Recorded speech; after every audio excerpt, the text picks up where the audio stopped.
Eternals is the latest part of the 60,000 part story of the Marvel Cinematic Universe. You know what, while we're here I might as well go over my thoughts on the rest of Phase 4. I personally think the MCU should have stopped after Endgame. It was a great finale for the entire franchise. But that's not to say Phase 4 didn't have some great stuff in it. For example, WandaVision had a great start and an interesting mystery, but the finale was kinda disappointing.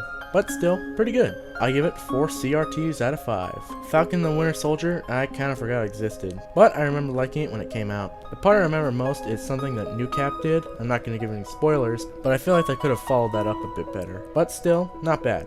3.5 shields out of 5. Black Widow was kind of all over the place. The action scenes weren't great, nor did they feel like they had any stakes in them, because she died in Endgame, and she's performing tasks that would be impossible for a regular human, which she is.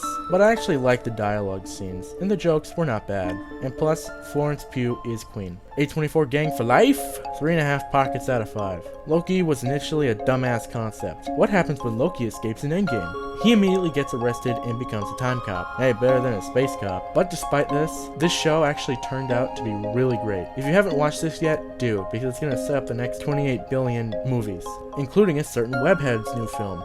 Shameless plug for Spider-Thon.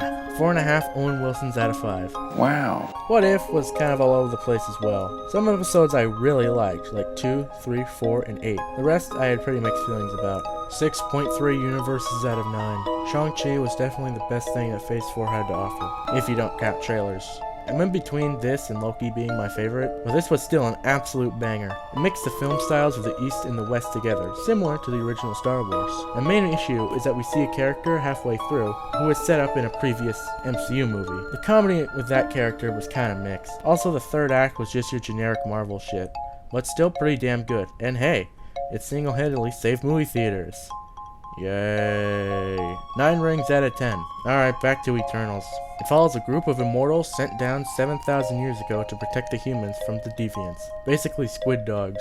Cut to present day, and centuries after they wiped out all the deviants started appearing again. So, they must reunite to save the world or something like that. Eternals feels like way too much and not enough.